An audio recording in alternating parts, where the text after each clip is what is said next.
天水幼儿园铅中毒啊和德州洪灾女童溺亡，这里边有什么异同点？今天啊，我们就来聊聊这个话题。大家好，欢迎回到宋诗新语。那么关于德州洪水啊，在美国已经开始逐渐发酵了啊，主要是夏令营里边啊有27个女童遇难。那根据最新的消息呢，截止到7月7号啊，我现在是卡尔加里时间上午11点啊。那么截止到7月7号啊，神秘营官方的报告说呢，至少有27名营员和辅导员在洪水中遇难。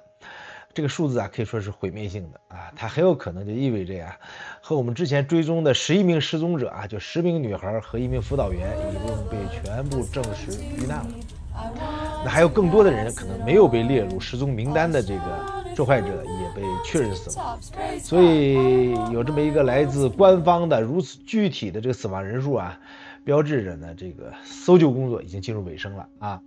工作的重心呢就从寻找幸存者转向确认遇难者身份这么个过程。这就是此前啊，就是德州宣布有82人死亡啊，这是其中的一部分啊，这里边很大部分呢是在神秘营遇难的年轻人。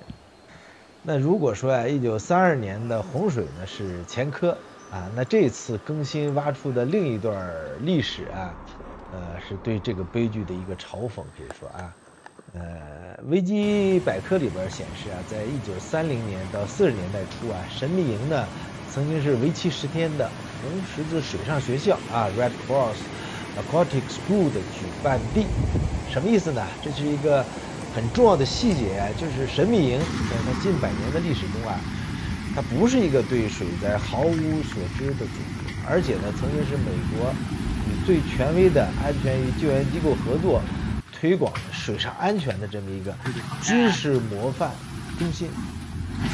所以过去啊，曾经以水上安全为荣的这个学校啊，并且获得了很大的社会荣誉，但最终呢，因为对水灾风险的这种极度的漠视啊，导致了美国历史上最严重的儿童溺亡事件。所以这个不仅仅说是遗忘教训的问题了，完全啊是对自身光荣传统的这种彻底的背叛。所以这个事实呢，让任何试图啊为营地管理层开脱的辩护呢，都显得苍白无力。它证明了什么呢？这场悲剧啊，它不是无知的，而是明知故犯的这么一个傲慢。那么这里边呢，包括美国政府的发言人都说呢，这是上帝的安排，说这个水灾，所以我觉得这也是很无耻的。上帝怎么能给你背这个锅呢？所以很快就有民主党的在下边留言啊，说那加州这个火灾也是上帝的安排。我估计上帝是一脸懵逼啊，我又能发洪水，又能这个放火是吧？那他妈我是最高领导啊！那水神共工和祸神朱荣那都是我的下属，那放火放水是他们的事儿，都放我身上了，对吧？实际上，这不是无知，也不是宗教，这就是一种明知故犯的傲慢啊！实际上，在前面我们讲过呀，在美国很多的所谓政治精英啊，都曾经到过这个营地啊，包括他们的孩子，而且这是一个深红色的基督教家庭非常喜欢的营地，所以这场悲剧啊，所以根据最新的更新啊，这场悲剧呢已经钉上了最后几颗棺材钉啊，官方确认的是27人死亡。让这个规模呀，就是这个悲剧的规模呢，在这个地点上，单一地点上就变得具体而且惊人。而最近挖出的它是红十字水上学校这么个安全营地这么个说法啊，应该说呀，也是证明这个营地的管理者啊，他确实是无视天灾的警告啊，而且也背叛了他们传统啊，就是关于安全的这种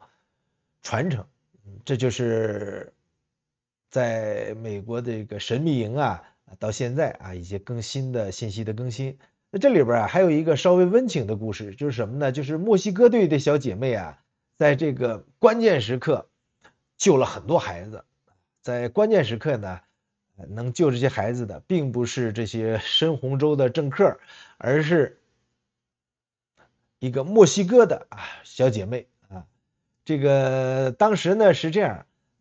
有2个墨西哥的女孩，一个叫希尔瓦娜·加尔萨·巴尔德斯和玛里亚·保拉·萨勒特，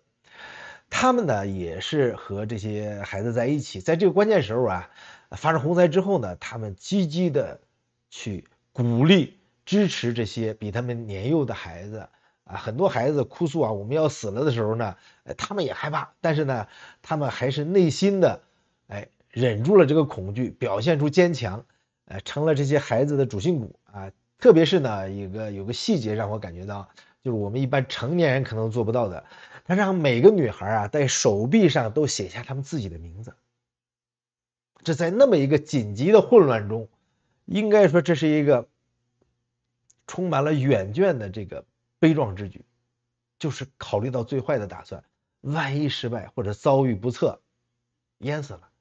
便于身份识别。那这个点上说呀，就是说确实是英雄小姐妹啊，对生命啊这种极度的珍视，这可能母亲保护孩子可能才有啊。那当然了，这个席尔瓦纳呢，他们是墨西哥的这个年轻的女生啊，在没有任何外部的支援情况下，她自发的这个有效的组织了这个自救，拯救了至少20多名美国女孩的生命。所以他们的行为啊，我觉得比owner 啊这个下水去救人而牺牲啊，咱只能用牺牲这个词儿，应该说啊更具有英雄主义色彩。所以我们刚才说呀，洪州并不是我们要讲政治，而是这是一个实实在在的放在我们眼前的不容忽视的这么一个现象，就是这个政治背景啊，就是在德州啊部署了强大的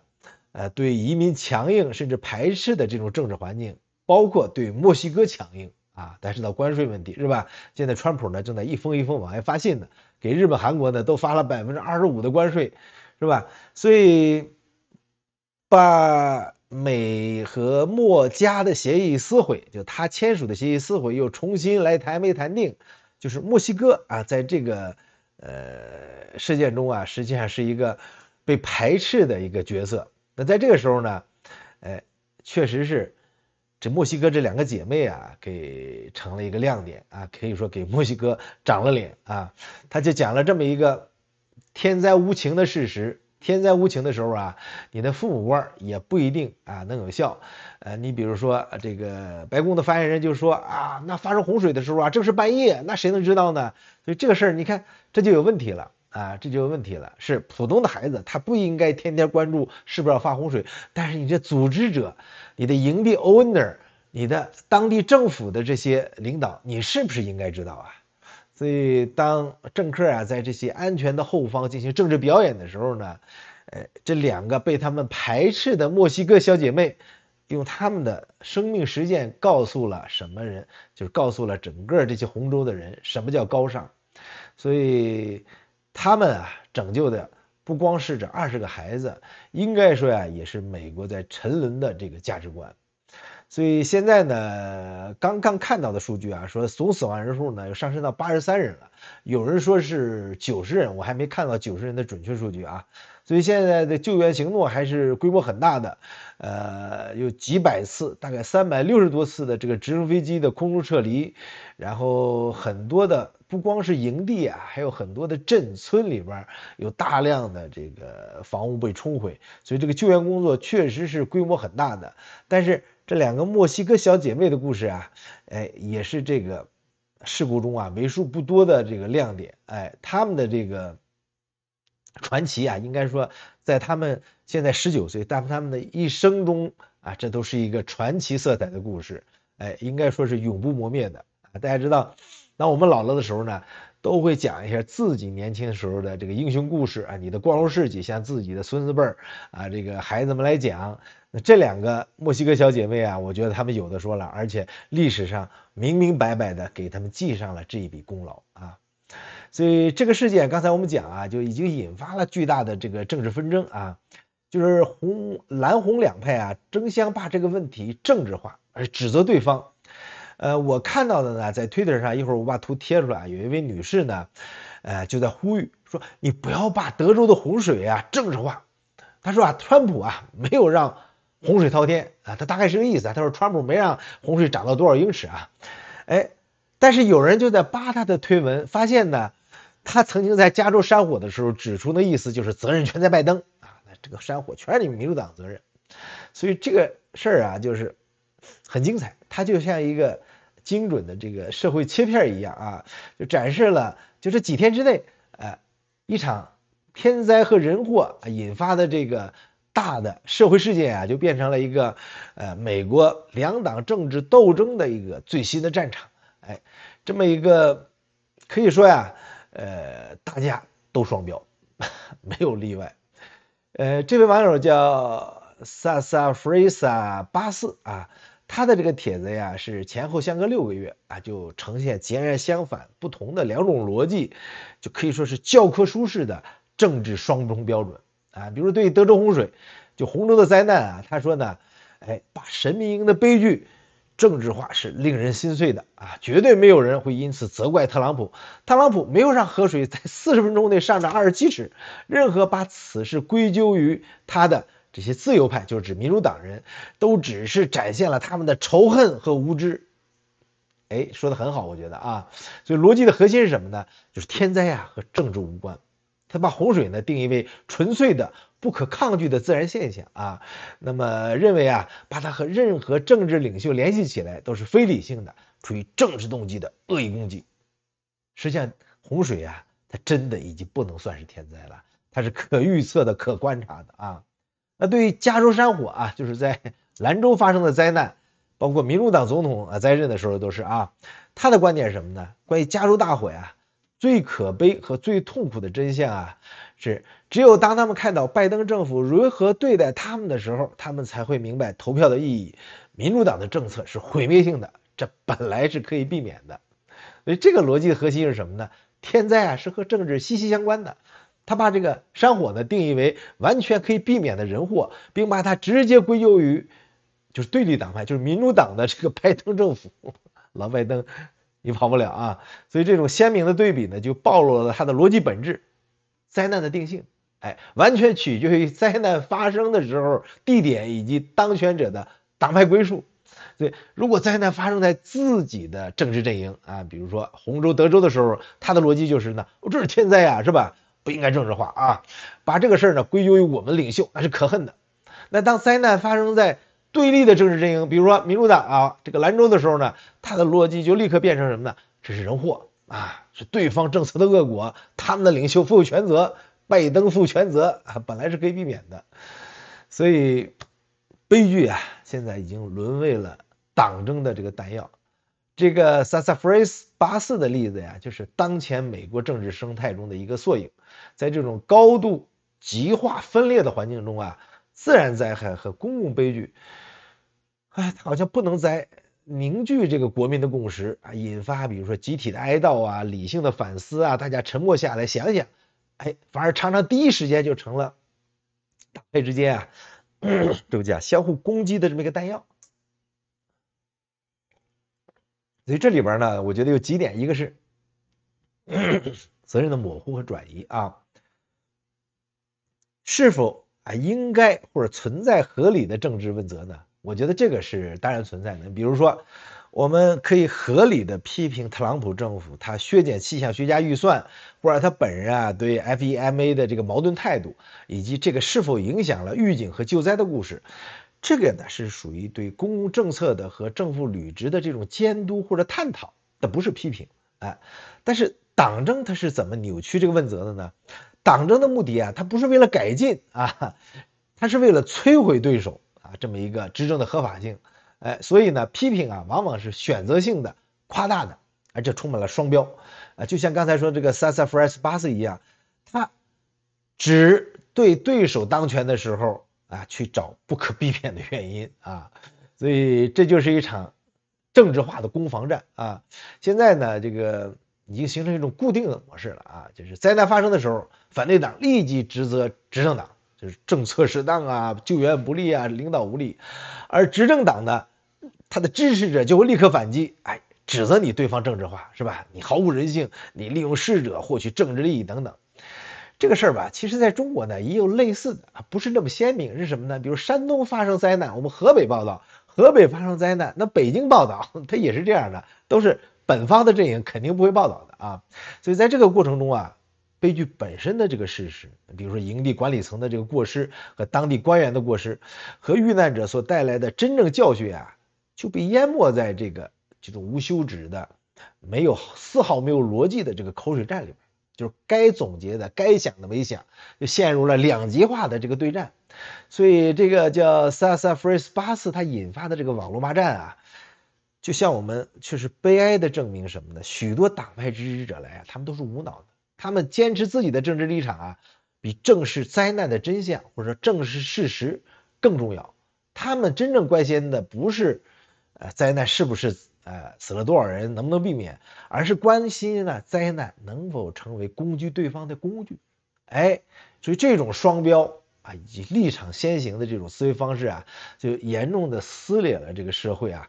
使得我们从悲剧中汲取教训啊，推动社会发展就变得很困难，正事干不了，全是他们邪事。所以啊，这个像神秘营这样的悲剧，本来应该讨论如何避免下一个发生，现在呢，就是关于特朗普啊洪水和拜登山火之间的这个毫无新意的政治闹剧了啊！而且呢，这件事儿可能在美国以后还会发生。那我觉得这个事儿是可以问责的。那首先可以问责的呢，就是政府官员，比如说在德州啊，就是这些红州的官员，他肯定是有过失责任的。你加州山火如果要公平问责，那当地的官员肯定也有责任啊，是吧？你比如说这个建房问题啊，你要说到现在为止啊，美国的这些媒体确实是很愚蠢啊，或者说他们刻意避免了什么。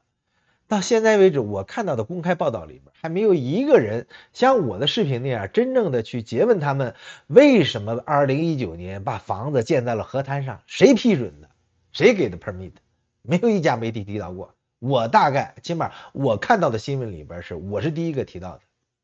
所以在这种联邦制下呀，我们不能把这个建房的责任简单归咎于特朗普。你比如说在美国建房，谁管这事儿呢？我觉得这个问题的追责起点就应该谁让他们在沙滩上建的房子。大家看到视频和照片里边被冲毁的最坏的那个房子，就是离河边最近的那个房子。但凡往上建个几十米，这个悲剧就可以避免。遗憾的是呢，就建在这儿。在美国呀，使用土地规划啊、建筑许可就是 building permit 啊，以及安全监察这些权利呢，都掌握在地方政府手中，也就是县和市一级的政府。那卡尔加里这边呢，如果你改造地下室，也是地方政府啊，小土豆啊，或者现在的卡尼，他们不管这些事儿的啊。那么就是最大的领导，总统和州长，他们扮演什么角色呢？那川普和阿伯特啊，就是这个德州的州长，他没有办法啊，也不能亲自去审批一个位于科尔县的这么一个夏令营盖房子的申请，是吧？他们的责任呢，在于更宏观的规划，比如制定州级和国家级的这个环境保护法，应急管理署的这个资金和政策，以及国家气象局的预算，那这些呢都是合理的问责点。但是河滩上建房这个事儿，咱还真赖不上川普啊。所以呢，这个真正的审批权是在科尔县的相关官员手中。我在 X 平台上也发布过这个，比如说规划委员会啊、建筑许可审批的这些办公室。真正需要质问的就是科尔县的这个土地使用法规，那是否允许啊，在已知的这个 flash 这种 flood alley 就是山洪走廊，我们叫河漫滩的这个地方，你建人员密集型的这种夏令营的宿舍，允不允许？法规允不允许？谁批准的？如果允许，这个法规是不是有合理性？是不是应该马上修改？再一个就是2019年。是哪些县级官员、哪个部门审查并且通过了神秘营的扩建申请？就是这一单是谁批的？他们当时是不是查了洪水地图？而且呢，这个安全评估和建筑检查是怎么通过的？大家看过那个卫星地图啊，我就不再放了。这个营地的上游几十米的地方就是一个水坝，而营地呢是在一个缓坡，大家知道对沟吧？大家都打过对沟。这个对沟是什么呢？短的这一块是很陡的，然后一个斜的上去的，是吧？这个营地啊，就建在了这个对沟的这个长的这一环里面。对面的 cliff 就是悬崖，就是短的这个地方非常高，海拔600多米，而这个营地呢是建在560到570米这么一个位置。所以啊，这就是一个特别直观的这么一个演示，就是这个东西不挨冲，那只是一个概率问题，早晚要冲的。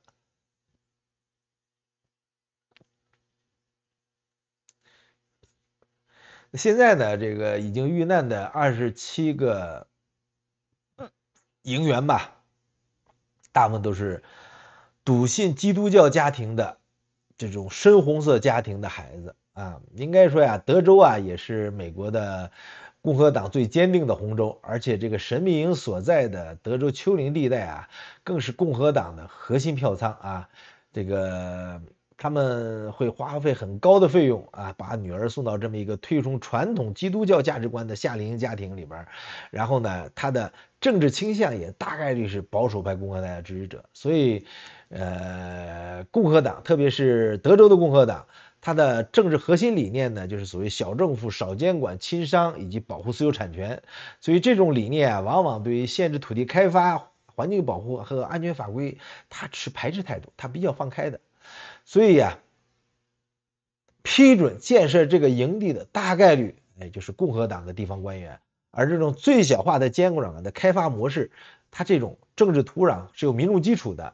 而恰恰就是这些受害者他们家庭所处的社群。所以啊，现在呢，实际上无关蓝红冲突了，这是一个社群内部的悲剧。它的核心矛盾呢，就在于他们这个社区所信奉的这种自由发展、减少束缚的这种政治理念，在现实中就创造了这么一个事实上的监管真空，最终就导致了对自己社群的成员的孩子毁灭性的打击，求锤得锤，哎，所以我们讲啊，公平问责啊，不谈政治，公平问责。加州山火呀，也不能同样的停留在民主党州或者拜登放的火这个层面，更深层次的是加州地方的现实里边，他是否批准了在野火风险高的这个城乡交错带大规模进行社区建设，是吧？然后就是地方的这些消防啊、电力部门，你在执行防火规定的时候呢，有没有失职？所以，红州的这个水灾和兰州的山火，如果深入问责，都应该进入到 permit 这个层面上，但是这个层面也会扯皮。到那时候，如果你真正纠结到这个层面上，就会发现悲剧的种子呀，往往就在这个时候已经埋下了，都是支持，就是被受害者都是支持他们政府的这些人。大家想到什么了吗？哎，对，西朝鲜也是这样的。所以啊，谁的毛病啊，谁的孩子谁抱走，是吧？如果仅仅把这个灾难停留在全国层面上的这个党派的这个相互攻防，永远是没有答案的。真正问责的呀，就是这些地方官员啊，这种反思啊，可能他们永远也想不明白啊。这个夏令营呢，如果不破产，明年呢，大概率还会有不少笃信啊，这个就是红州理念的这些家庭把他们孩子送过来。悲剧呢是没法避免，传统啊就是用来被放弃的。那讲到这儿啊，就是我们都想起了什么呢？就是天水啊，天水这个铅中毒事件。所以这个事件啊，实际上对我的冲击也很大的啊。我一贯啊，对于孩子受伤这种报道啊，往往都是比较容忍度比较低的，也不忍看这个视频，我也就不放相关的这些图片什么的了啊。现在天水呢说有233名幼儿血铅异常，那么大家看到的东西啊，实际上都是被过滤、被洗掉的文章，哪怕你从联合早报上看也没用。所以这里边啊，这个血铅值啊，我是非常敏感的。大家知道我在前年和去年介绍了上百期 LK99的这个介绍。LK99是什么玩意儿呢？是铜掺杂铅磷灰石。那么我们广大的网友啊，就是当时 LK9的热衷者，很多人包括我在内都在烧这个玩意儿，这里边呢都用到了铅粉。哎，这就有铅中毒的风险。那么这些专业的科技研究者呀，包括可爱呆呀、牛建渣呀，还有其他的这些博士们啊，他们做实验的时候呢，他们是经常要去做血铅检查的。尽管是在这个马弗鲁里边也有良好的通风设施，但是作为一个懂科学的这么一个现代人来说，对于铅中毒还是非常敏感的。那当然也有艺术啊，我们群友里边有个大家非常熟悉的吃大师啊，就是吃饱了闲的这吃大师，他是湖北随州的一个杂货店老板，他是非常深入的投入到了 LK99的合成过程中。他呢就对这个事不太在乎，我们都在劝他一定要注意。当然我相信啊，他既然对这个就是这种科学的问题啊这么喜欢，我相信啊他应该对自己的安全也会上心的。希望他能健康吧。我主要是通风设施，通风设施搞好了，其实问题不大，戴口罩啊。当然，我觉得更好的还是定期的血铅检查。那现在甘肃幼儿园的这个中毒事件啊，我看完之后，我觉得都不能叫中毒了，这他妈就是投毒啊！这跟那个科尔县的这个水灾是差不多的，是典型的反映中国处理这种公共安全事故悲剧的一个典型的案例。那幼儿园的这类案例啊，在中国发生过啊，这个红黄蓝啊什么的，包括这个携程啊这些幼儿园，在中国呀，每次发生幼儿园的这个特大悲剧都能对社会造成相当的震动啊，也会拍死很多人啊，就是包括从这个三聚氰胺事件开始啊，那些三聚氰胺事件的时候，那些受害的孩子呢，现在如果能活到现在的也都快20了啊，所以现在呢，这个甘肃天水的这个事件啊，这2起事件的责任人，虽然看起来他们的主观意图都不是直接伤害儿童，我是指德州的这个营地和这个甘肃天水这个事件，看起来呢，一个是天灾，一个人祸，其实你仔细分析，背后还是有很多相通的地方，都存在什么呢？为达到他的目的而故意实施的一个高风险行为。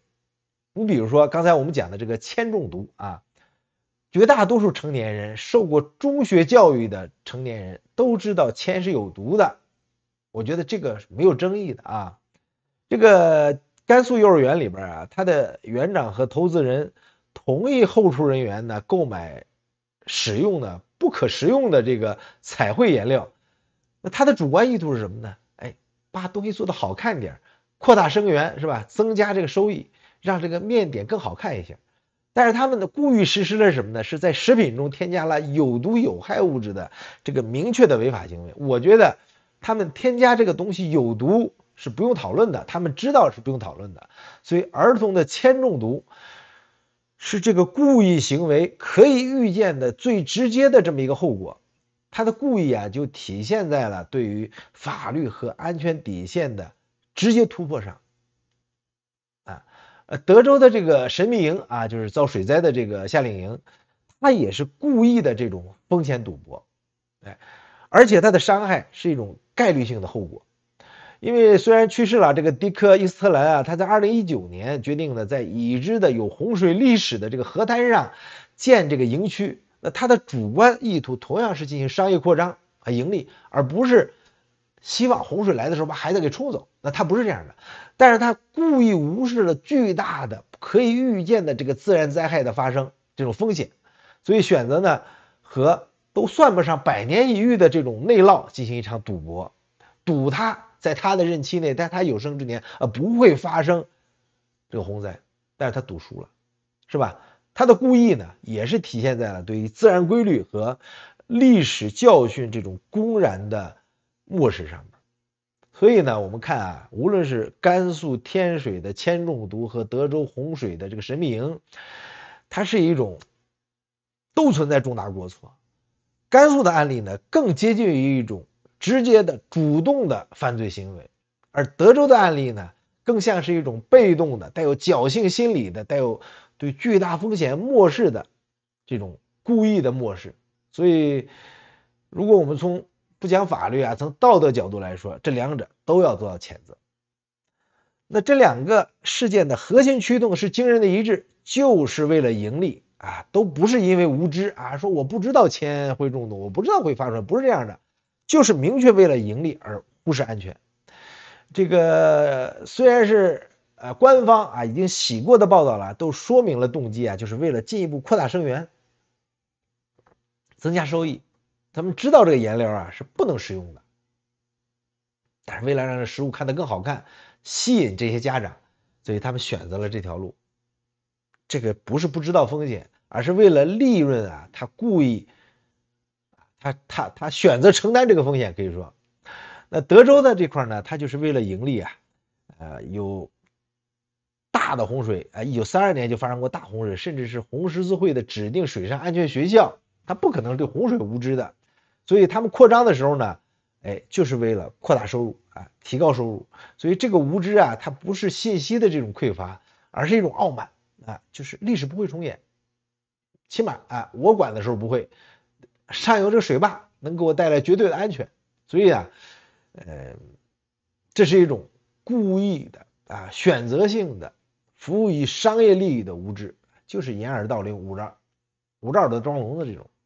所以这两起悲剧，一个发生在中国，一个发生在美国，一个是类似于投毒，一个类似于天灾的洪水，它的核心呢都是对孩子的巨大的危害啊，把商业利益它建筑在了儿童的安全之上。所以这里边啊，这个确实是让人感觉到这个不可接受。那么这个事件发生之后啊，这个处理方式区别也很大。典型的中国式风格呢，就是甘肃天水的这种，就是雷霆万钧，是吧？直接的从上到下拍下来，快速定性，迅速抓人。然后呢，这个是以涉嫌什么生产有毒有害食品罪立案，对园长、投资人这8个人进行刑事拘留。然后国家级的专家介入啊。然后高级别的啊，这个政治问责，省纪委监委调查程序等等啊，官方统一恳求道歉啊，从副市长到市长公开深感痛心，十分自责，是吧？承诺整改，这是一种标准化的啊，程式化的，就是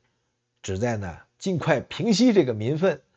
展现他们所谓负责任承担的一种公关啊，就是这种公关呢，他们都不用练习了，都是很熟练的，而且这里边有大量的推责，就是血铅的检测问题，当地医院检测不了血铅，很多家长也不信，跑到西安来检测。所以这个里边啊，又可以看到我们前面说的那段段子，是吧？山东的火灾，那河北报道；河北的水灾，上海报道，就这样啊。那德州的这个事儿呢，那就更乱了啊。德州的这个水灾发生之后啊，它显示的呢是一种混乱的、缓慢的、多元化的、充满博弈的这种政治和这种法治的这种处理方式。首先呢是救援优先，追责在后。事发之后呢，第一任务就是搜救。然后呢，我们可能都会忘了这个事情的时候呢，会启动漫长的这个司法程序。在这个期间啊，比如说营地的主任欧仁德已经死了哈，如果他在世，那他会有充分的法律权利，不会被立即刑拘。就是在美国发生这么大的事儿，有这么大的责任，如果这个营地这个老汉还活着，他也不会立即被刑拘的。他可以申请律师啊，可以取保等等。另外一个呢，就是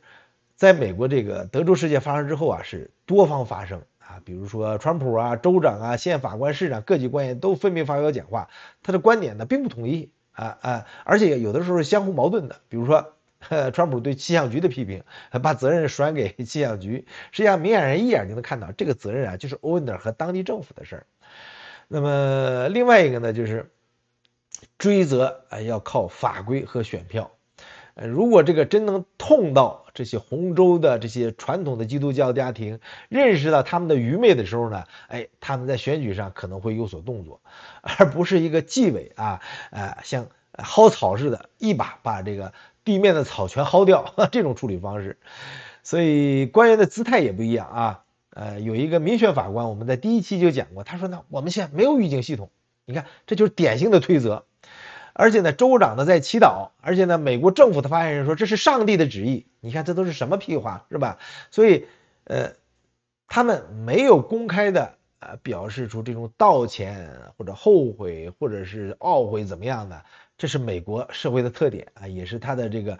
政治的这个体制决定的啊。所以这两起事件啊，我们看到啊，从这两个孩子受到侵害的这个事件，我们能看到中国社会和美国社会的这种巨大差异。而且呢，在遇害者名单上啊，比如现在呢，很多孩子的图片啊已经公布了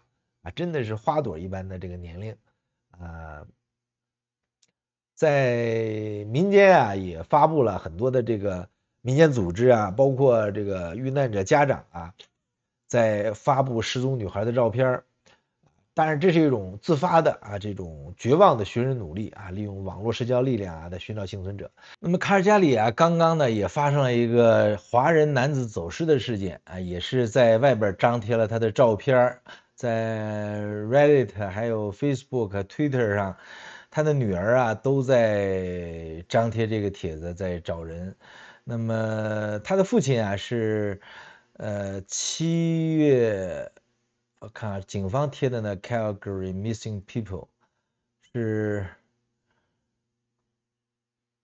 We are asking for help from the public to locate the man who has been reported missing。7月4号，周五的时候，早晨7点走了。后来他单位说呢，这个人呢没有上班，他叫易良这个人。那么开着一辆福特的轿车应该是，所以像这种公开这个寻人利用网络力量寻找幸存者同时在确认遇难之后公布姓名和照片一般是征得家人同意被视为是一种对逝者尊重，让他不被遗忘的方式。他强调是什么呢？是每一个生命都重要。让这个冰冷的死亡数字后边有一个个有故事、有家庭的这么一个鲜活个体，而且呢，整个社区也会展开讨论。在中国不是这样，他为了控制社会情绪，避免不稳定，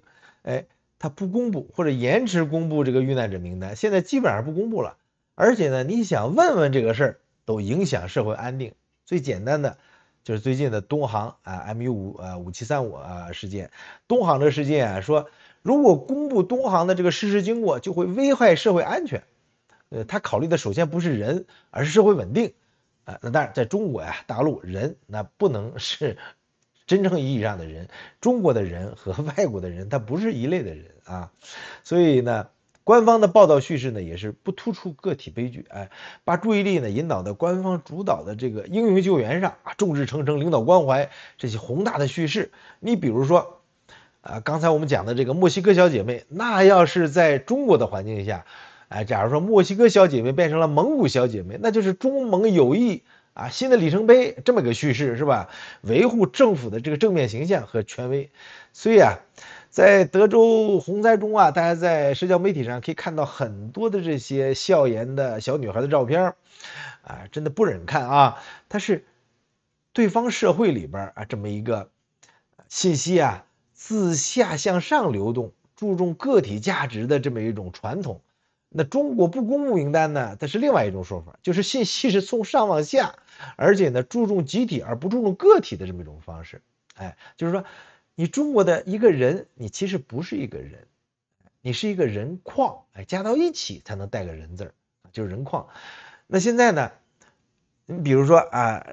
我们不需要辩论，就是关于德州洪灾女孩她们家庭后续的诉讼也好，赔偿也好，和天水这个铅中毒女孩的赔偿也好，大家知道能差多少倍吗？1万倍。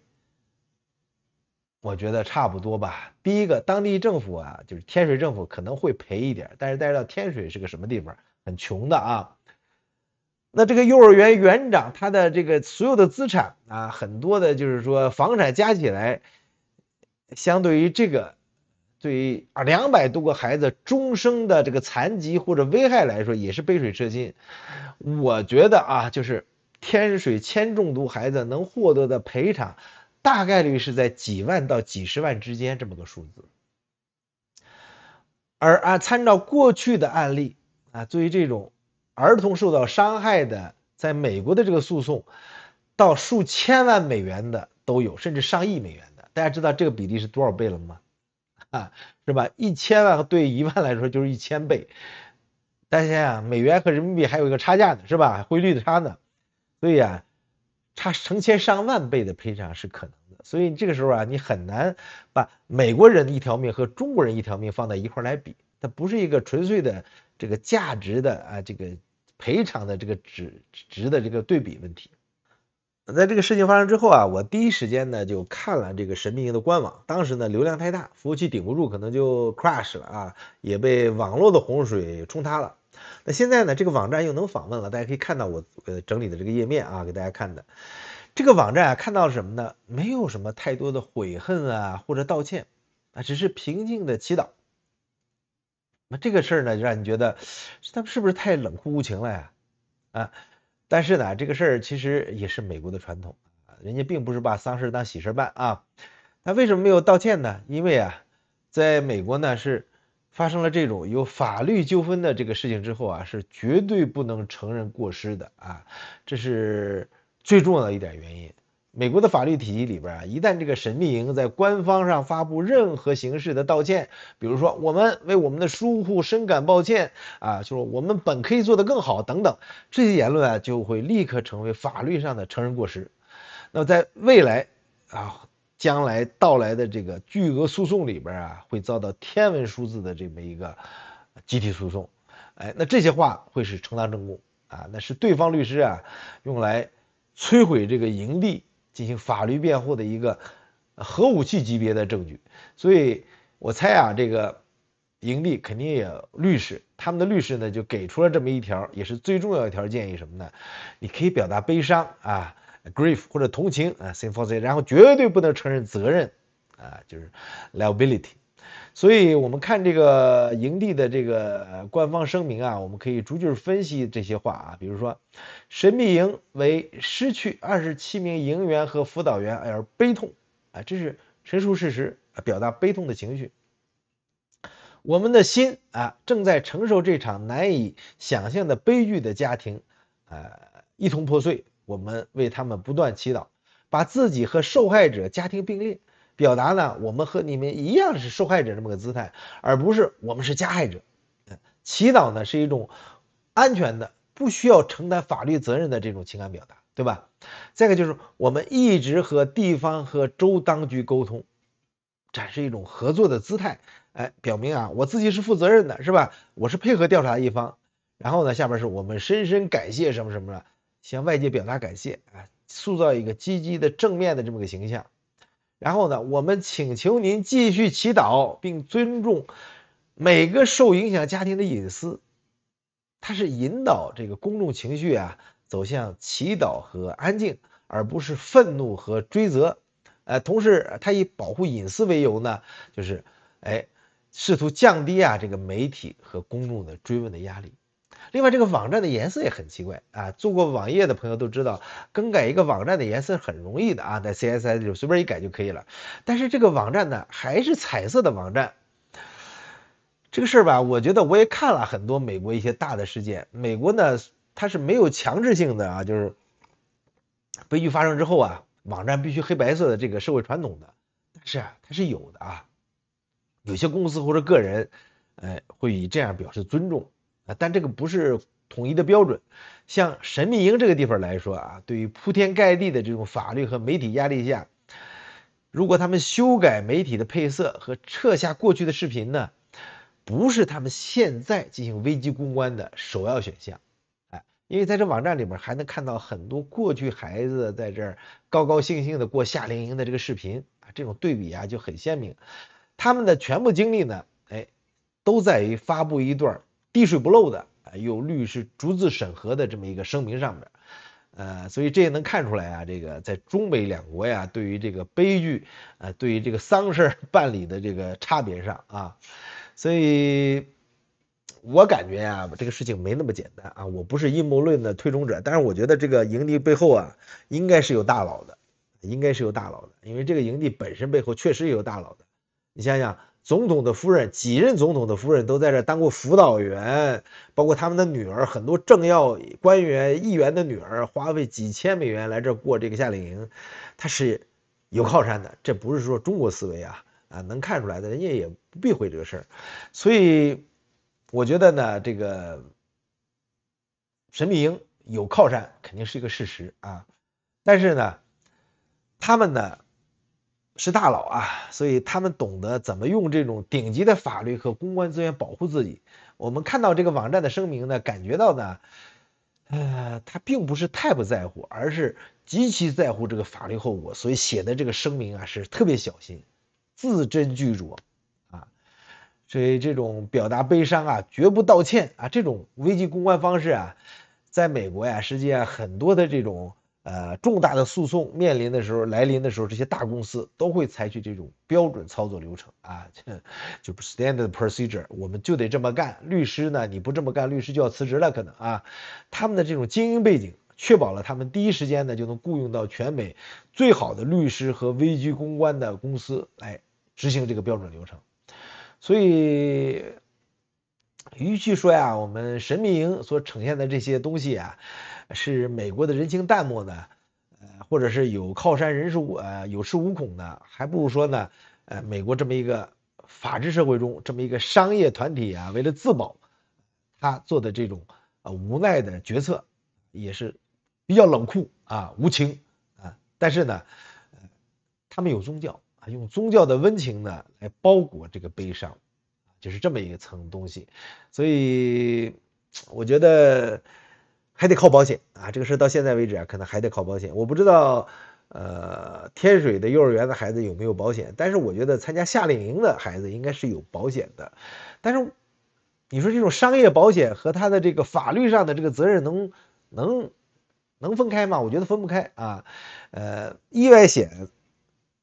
可能能让这个营地呢少赔一点钱，但是肯定没法让他摆脱这个所谓营救不力或者玩忽职守这些法律责任的，因为这个保险赔付和这个责任和这个玩忽职守的责任呢，在法律体系里面，它本身就是两个完全独立的一个互不相干的这么个概念。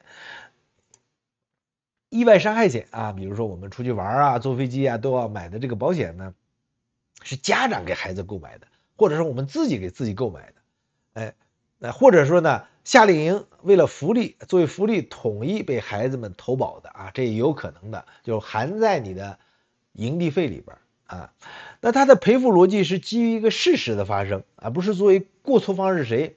只要孩子在保险期因为意外受伤或者身故，保险公司就会按照合同